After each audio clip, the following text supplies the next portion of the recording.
अस्सलाम वालेकुम गाइस, कैसे हैं आप लोग। गाइस, पीटीए वाली वीडियो के ऊपर आपके बहुत सारे कमेंट्स आ रहे हैं जिसमें आप लोगों के बहुत सारे क्वेश्चंस हैं पीटीए के रिगार्डिंग, बहुत सारी कन्फ्यूजन्स हैं, बहुत सारी चीज़ें हैं। मैं वैसे तो ऑलरेडी कई वीडियोस बना चुका हूं, लेकिन ये वाला जो Q&A है हमारा तीसरा Q&A जो कि स्पेसिफिकली पीटीए की नज़र होने वाला है। तो आज की वीडियो में भी मैं आपको पीटीए से रिलेटेड आपके जो क्वेश्चन है उन्हीं के आंसर करूंगा। सो गाइस, चलिए लेते हैं आज का पहला क्वेश्चन जो कि है ज़ेबी की तरफ से। उन्होंने पूछा कि अस्सलाम वालेकुम। वालेकुम अस्सलाम सर, अगर सिम टाइम पूरा होने के बाद डिवाइस पीटीए ब्लॉक हो जाए तो उसे बाद में पीटीए से अप्रूव करवा सकते हैं और इसके कोई एक्स्ट्रा चार्जेस तो नहीं होंगे फाइन की सूरत में। सो गाइस, अगर आपके पास कोई ऐसी डिवाइस है जिसको आपने पीटीए अप्रूव नहीं करवाया, यानी आपके पास रिसेंटली वो बाहर से डिवाइस आई है, आपने उसके अंदर 2 माह सिम चलानी है, तो आप उसके दौरान भी उसको अप्रूव करवा सकते हैं। और अगर आप अप्रूव नहीं करवाना चाहते तो आपकी डेफिनेटली वो सिम 2 महीने के बाद वो ब्लॉक हो जाएगी, यानी पीटीए की जब तक टैक्स पे नहीं करेंगे तब तक आप उसमें सिम नहीं चला सकते हैं। तो इससे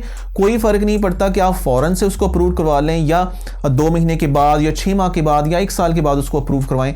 जब भी, यानी आप ब्लॉक होने के बाद भी जब उसको अप्रूव करवाएंगे तो आपकी वो जो डिवाइस होगी वो अप्रूव्ड हो जाएगी और किसी किस्म की कोई एक्स्ट्रा चार्जेस नहीं होंगे उसके ऊपर। गाइज, नेक्स्ट कमेंट है हमारा लारा खान की तरफ से। उन्होंने 3 क्वेश्चन पूछे हैं, तो मैं जल्दी जल्दी से उनके रिप्लाई करता हूं। कि उन्होंने पूछा कि संडे को पीएसआईडी के लिए अप्लाई कर सकते हैं। जी बिल्कुल, आप संडे को भी, सैटरडे को, किसी भी दिन आप रजिस्ट्रेशन के लिए अप्लाई कर सकते हैं, लेकिन याद रखें अगर आप सैटरडे को अप्लाई करते हैं तो आपको मंडे या ट्यूसडे तक उसका मैसेज आता है कंफर्मेशन का। उसके बाद उन्होंने पूछा कि किसी भी बैंक जाके डिपॉजिट करवा सकते हैं या कोई स्पेसिफिक बैंक है। नहीं जी, यहाँ पे स्पेसिफिकली कोई बैंक नहीं है। आप किसी भी बैंक के अंदर अपने टैक्स की जो अमाउंट है, पीएसआईडी की अमाउंट, वो पे कर सकते हैं। हाँ, कोशिश करें कि जिस बैंक में आपका अकाउंट है अगर वहां पे आप पे करवाते हैं तो आपके लिए शायद कुछ आसानी हो सकती है कुछ प्रोसीजर में, या वो आपको गाइड अच्छे से कर सकते हैं। तीसरा क्वेश्चन उन्होंने पूछा कि किसी और के मोबाइल में अपनी सिम डालकर रजिस्टर्ड करवा सकते हैं। अच्छा गाइस, ये वाला जो सवाल है ये अक्सर पूछा गया है, बहुत सारे लोगों को अभी भी कंफ्यूजन है कि जी आप अपनी सिम किसी दूसरे फोन में डाल के रजिस्टर करवा सकते हैं। तो इसका सिंपल आंसर ये कि मोबाइल की रजिस्ट्रेशन के लिए जो सिम यूज होनी है वो वही हो जिस आईडी कार्ड पे या जिस पासपोर्ट के ऊपर आप अपना फोन जो है वो रजिस्टर्ड करवा रहे हैं। अब वो सिम जो है वो किसी भी फोन में आप डाल सकते हैं। आप चाहे तो जिस डिवाइस को अप्रूव करवाना है उसी के अंदर आप उस सिम को डालकर अपनी रिक्वेस्ट भेज सकते हैं, या ऑलरेडी अगर वो सिम किसी और डिवाइस के अंदर है आप वहां से डायरेक्ट रिक्वेस्ट भेज सकते हैं। जरूरी नहीं है कि जिस डिवाइस को आपने अप्रूव करवाना है, फॉर एग्जांपल मेरे पास ये फोन है, ये नॉन पीटी है, मैंने इसको अप्रूव करवाना है, तो जरूरी नहीं है कि जिस डिवाइस से या जिस सिम से मैंने रिक्वेस्ट भेजनी है वो सिम भी इसमें होनी चाहिए। गाइस, अगला क्वेश्चन काफी इंपॉर्टेंट है और ये है फ्री रजिस्ट्रेशन जो होती है, जो कि ओवरसीज पाकिस्तानी होते हैं जो बाहर से आते हैं और वहां पे वो अपने मुल्क में मतलब ज्यादा टाइम नहीं रुकते, उन्होंने बाहर जाना होता है, तो उनके लिए एक फ्री रजिस्ट्रेशन की जो सहूलत पीटी की तरफ से है कि वो 120 डेज यानी कि तकरीबन 4 माह तक के लिए वो अपनी डिवाइस को पीटीए से अप्रूव करवा सकते हैं। लेकिन उसका एक स्पेसिफिक क्राइटेरिया जिसके बारे में मैं किसी और वीडियो में बात करूंगा डिटेल में। तो यहाँ पे जो कमेंट है उन्होंने पूछा है कि अस्सलाम वालेकुम। वालेकुम अस्सलाम, अगर हम फ्री रजिस्ट्रेशन करवाते हैं नंबर पे तो वो उसी नंबर पे यूज हो सकेगा या कोई और सिम भी उसमें यूज कर सकते हैं, और फुल टाइम यूज होगा या थोड़े टाइम के लिए यूज होगा। अच्छा, जो पीटीए की फ्री रजिस्ट्रेशन है उसका कुछ क्राइटेरिया इस तरह का होता है कि जब हम रजिस्ट्रेशन करवाते हैं तो जो डिवाइस की स्पेसिफिक आईमीज होती हैं, तो हर आईमीज के अगेंस्ट जो नंबर हम यूज़ करना चाहते हैं, यानी सिम 1 में जो नंबर यूज़ करना है और सिम 2 में जो नंबर यूज़ करना है, तो हमने वहाँ पे प्रोसेस में ये बताना होता है कि सिम 1 पे हम ये वाला नंबर यूज़ करेंगे और ये वाला जो है ये फ़लान नेटवर्क का, यानी वारिद का है, जैज़ का, ये मोबलिंग का है, और सेकेंड जो स्लॉट है उसमें हमने ये स्पेसिफिक नंबर यूज़ करना है। तो उसके बाद आप वही वाली सिम उन स्लॉट्स में यूज़ कर सकते हैं। यानी आप चाहते हैं कि हम नंबर चेंज कर लें या कोई और सिम यूज़ करें तो ऐसा पॉसिबल नहीं होगा। तो आपको पहले से डिसाइड करना है कि जौन सी भी सिम आपने उस नंबर पे चलानी है या उस आईमी के उस मोबाइल के अंदर चलानी है, और पर्टिकुलरली किस आईमी मनी सिम 1 में आपने कौन सा नंबर चलाना है और सिम 2 में कौन सा नंबर चलाना है, तो ये आपने पहले से डिसाइड करके फिर रिक्वेस्ट सेंड करनी है और उसके बाद आप इसको चेंज नहीं कर सकते। और जहां तक आपने पूछा है कि फुल टाइम के लिए यूज होगा या थोड़े अरसे के लिए, तो ये 120 डेज यानी कि आप कह लें कि 4 माह की प्रोसेस होता है। 4 माह के अंदर अगर फर्ज करें आप मुल्क में रहते हैं और उस किससे ज्यादा अगर टाइम गुजारते हैं तो फिर आपको अप्रूव करवाना पड़ेगी डिवाइस। लेकिन अगर आप 4 माह से पहले ही पाकिस्तान से चले जाते हैं अपने दूसरे मुल्क में और फिर दोबारा फर्ज करें महीने बाद दोबारा आते हैं, तो फिर आपको दोबारा से ये सहूलत मिल सकती है। यानी ऐसा नहीं है कि ये साल में एक ही दफ़ा आपको ये 4 माह की सहूलत मिलेगी, आप जितनी दफ़ा पाकिस्तान में आएंगे आपका वो जो काउंटर होगा वो दोबारा से स्टार्ट हो जाएगा। गाइज नेक्स्ट क्वेश्चन है हमारा 7 तारिक की तरफ से। उन्होंने पूछा है कि एक बिल पे क्या टैक्स पे नहीं कर सकते हैं? किसी भी बैंक ऐप से ऑनलाइन एक्सेप्ट नहीं हो रहा और HBL ऐप पे लिखा आ रहा है कि FBR की तरफ से मोबाइल टैक्स पेमेंट रोक दी गई है।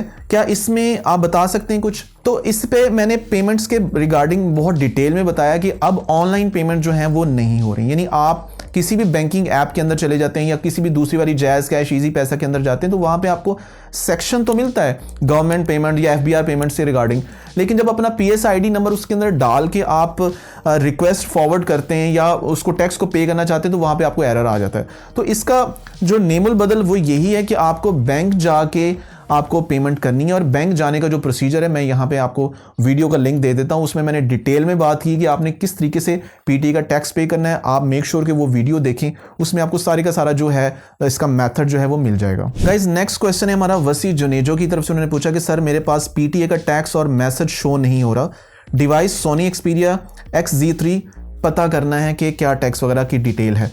तो वसी मैं आपको बता दूं कि जब आप प्रॉपर जो मैंने वीडियो अभी बताई है इस वाली वीडियो के ज़रिए आप रिक्वेस्ट सेंड करेंगे तो रिक्वेस्ट सेंड करने के साथ ही आपको एक एंड पे जो प्रोसीजर एंड होता है तो वहाँ पे लिखा हुआ आ जाता है कि आपकी जो रिक्वेस्ट है वो सबमिट हो गई और आपको एक कंफर्मेशन मैसेज भी आता है।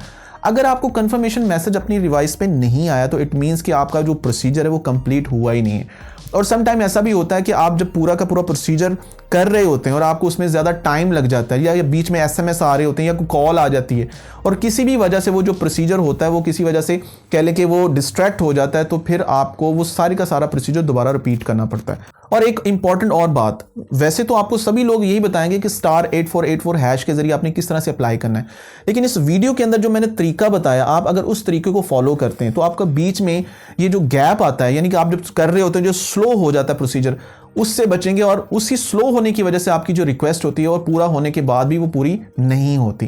तो मेक श्योर कि इस वीडियो के जरिए आप उसको देखें, कैसे मैंने बताया कि किस तरीके से आपने कॉपी पेस्ट करके वो सारी इंफॉर्मेशन देनी, तो आप अगर उसके जरिए करेंगे तो पहली ही अटेम्प्ट में आपकी जो रिक्वेस्ट होगी वो फॉरवर्ड हो जाएगी। गाइस नेक्स्ट क्वेश्चन हमारा शानजे ताहिर की तरफ से। उन्होंने पूछा हाय went to Bank of Punjab to deposit PTA tax, the slot for account number जिधर PSID मेंशन करना है उधर 16 डिजिट की जगह है, whereas PSID is 17 digit.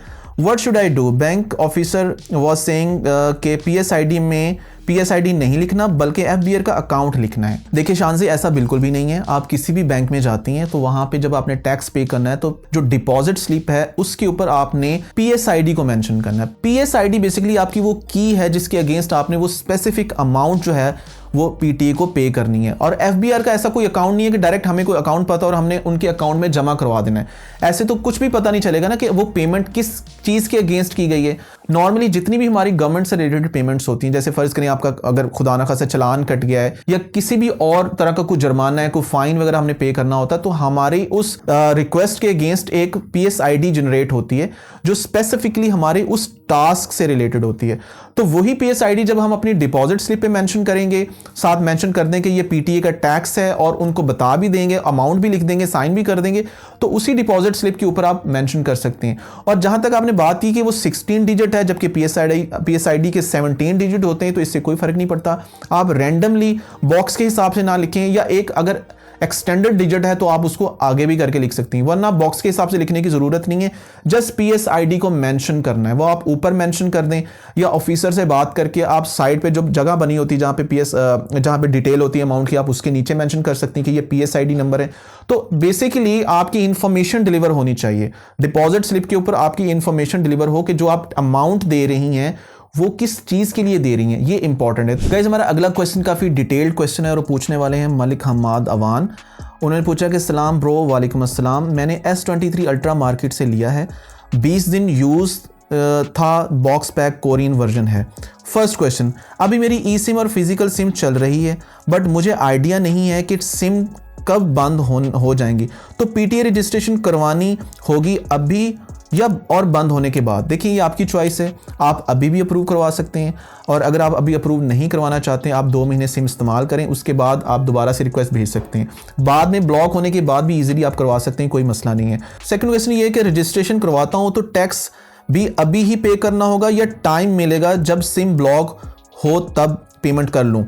देखिए जब आप रजिस्ट्रेशन की रिक्वेस्ट सेंड करेंगे तो उसके बाद आपको जब PSID वाला मैसेज आता है, वो मे बी 1 दिन बाद आए या 2 दिन बाद आए, जिसमें टैक्स की अमाउंट होती है, उसके 7 दिन के अंदर अंदर, यानी 7 दिन तक हमारे पास वो PSID वैलिड होता है। 7 दिन के बाद वो एक्सपायर हो जाता है, तो 7 दिन का टाइम है आपके पास टैक्स पे करने का। और तीसरा क्वेश्चन उनका ये है कि अगर मैंने अब्रॉड ट्रैवल नहीं किया but I have passport too तो मैं पासपोर्ट पर रजिस्टर करवा सकता हूँ? तो उनका क्वेश्चन मैं समझ गया, वो पूछना चाह रहे हैं कि अगर किसी के पास पासपोर्ट है और उसकी ट्रैवल हिस्ट्री नहीं है 2 माह की, तो क्या उसको PTA का डिस्काउंट मिलेगा? अगर उस पर वो अप्लाई करेगा तो बिल्कुल भी नहीं मिलेगा। आपकी ट्रैवल हिस्ट्री होनी चाहिए, और ट्रैवल हिस्ट्री 2 माह की होनी चाहिए। यानी अगर आप बाहर जाते हैं किसी मुल्क में और अपने मुल्क में वापस आते हैं तो 2 माह तक आपका जो पासपोर्ट होता है वो वैलिड होता है। उसके ऊपर आप 5 डिफरेंट फ़ोन जो होते हैं वो आप रजिस्टर्ड करवा सकते हैं, और टाइम ड्यूरेशन इसका होता है 1 साल। यानी अगर आप 1 साल में 2 दफ़ा जाते हैं और आते हैं तो आपको वो जो सर्विस है वो एक ही बार आप अवेल कर सकते हैं। यानी अगर आपने पहली दफ़ा गए हैं और आपने 2 डिवाइसेस करवा ली हैं, 3 के ऑप्शन है आपके पास, तो दूसरी दफ़ा जब आप आएंगे वापस तो 3 डिवाइसेस फिर करवा सकते हैं। यानी 5 टोटल डिवाइसेस आप 1 साल में करवा सकते हैं एक पासपोर्ट के ऊपर। नेक्स्ट क्वेश्चन है कि is there any PTA tax list for different phone so that someone can bring the phone he wanted to pay taxes? देखिए ऐसी कोई डिटेल कोई लिस्ट नहीं है कि फ़ोन की लिस्ट बनी हो, साथ PTA के टैक्सेस लगे हों। एक अप्रॉक्सीमेशन होती है, एक आइडिया होता है जो आप लगा सकते हैं। हाँ, अगर आप गूगल करते हैं किसी भी स्पेसिफिक फ़ोन को लिख के कि इसका PTA टैक्स क्या होगा, तो डिफरेंट वेबसाइट के ऊपर आपको एक आइडिया हो सकता है, आपको डिफरेंट टैक्सेस की अमाउंट मिल जाती है। लेकिन कुछ डिवाइसेस ऐसी हैं जिनकी फ्रीक्वेंट हम टैक्स पे कर रहे होते हैं, तो हमें पता होता है जैसे 15 का टैक्स कितना है, 14 का कितना है, या 13 का कितना है, तो ये हमें आइडिया है कि इनके टैक्सेस क्या होते हैं, और एक अप्रॉक्सीमेशन होती है, आपको एक आइडिया मिल जाता है कि यार इस रेंज में जो है वो इसका टैक्स है। तो कुछ स्पेसिफिक लिस्ट नहीं होती, आप गूगल कर सकते हैं, आप मार्केट में कॉल करके किसी भी पूछ सकते हैं, वो आपको गाइड कर देगा। गाइज नेक्स्ट क्वेश्चन है सीमी नकवी की तरफ से, उन्होंने पूछा कि सलाम वालेकुम अस्सलाम, किसी का पासपोर्ट यूज करें तो बैंक में सिग्नेचर अपने चल जाएंगे और कितने % लेस होगी अमाउंट, प्लीज इन्फॉर्म मी। देखिए किसी का जो पासपोर्ट आप यूज करेंगी रिक्वेस्ट सेंड करने के लिए उसकी डिवाइस से, तो उनके नंबर पे PSID का यानी टैक्स की अमाउंट का मैसेज आएगा। वो मैसेज आपके लिए इंपॉर्टेंट है। उस पासपोर्ट होल्डर का बैंक में जाना, उनके साइन करना ज़रूरी नहीं है। वहाँ पे जाके आपने बस PSID मेंशन करनी है और साइन आपने अपने करने और टैक्स की अमाउंट पे कर देनी है।